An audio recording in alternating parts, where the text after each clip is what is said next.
I took him golf recently. I thought, I'd never play this game. Old man's game, never do it. But my kids play, so I want to play with them. So I go out, and I do really well. I go out on this one day, and I out-power by my instructor. I'm feeling really proud. The next day, I'm not feeling so proud. I keep putting the ball in the water again. I'm so frustrated. Put down another one. Put down another one. I don't care. I don't care what my score is. Let's do it. And finally, I was getting frustrated. He's going things like, ain't it a bitch? This is golf. And I'm going, bull. I said, you're a terrible instructor. I said, because I should at least be consistent at whatever shitty level I can achieve.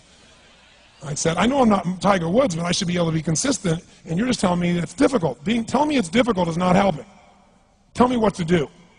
He said, well, actually, you're only a little bit off. I said, could have fooled me.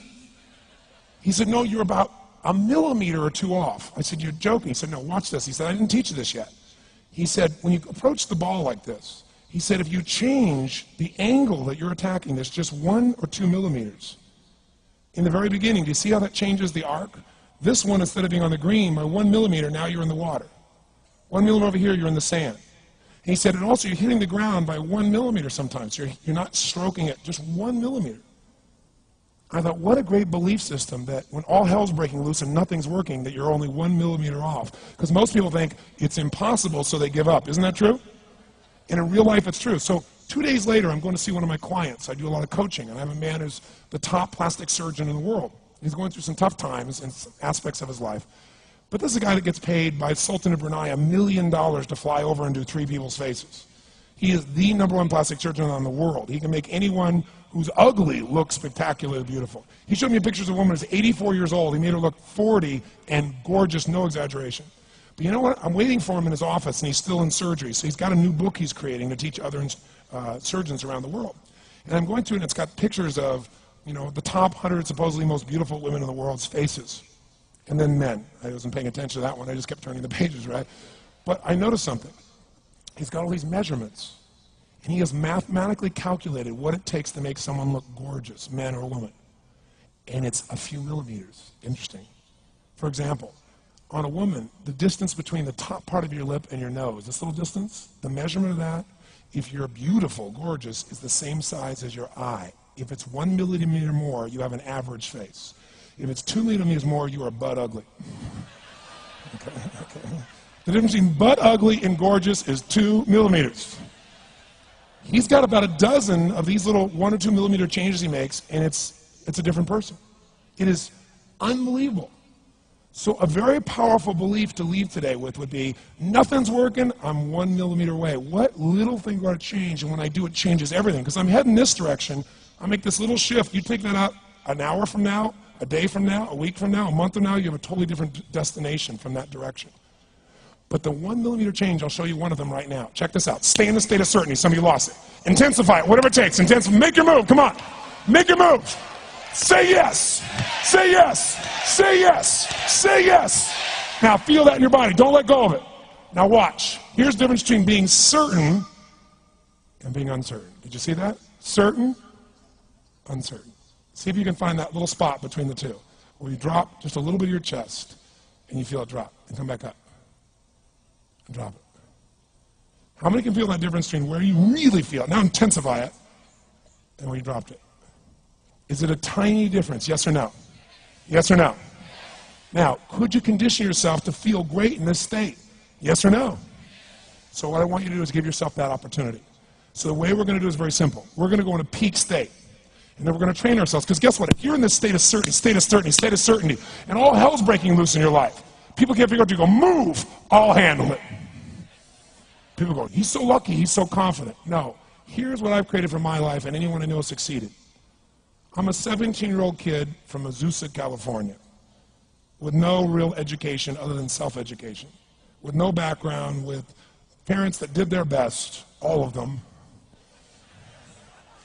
with no money, but I did one thing. I love people, and I had an enormous demand I made upon myself, and I sculpted my mind and my emotions to get me to do whatever it would take to achieve and to contribute. But to do that, I did it by using my body and changing my focus. I did it by putting myself in a peak physiology and using what I call incantations. Can you train yourself to believe something, yes or no? Absolutely. How many of you ever made the fatal mistake of going to Disneyland or Disney World, and while you're there made the fatal mistake of going to a ride called It's a Small World After All? What happens for about a week after you're out of that damn place? You're still singing this thing in your head in 24 languages, right? Well, let me tell you something. How many of you have things when you want to go achieve them and this part of your voice goes, oh, it's not going to happen, or forget it? How many got a voice that sometimes interrupts that good pattern? Say, I. And what you want to do is train a new one. So starting when I was 17, I started doing incantations, not affirmations.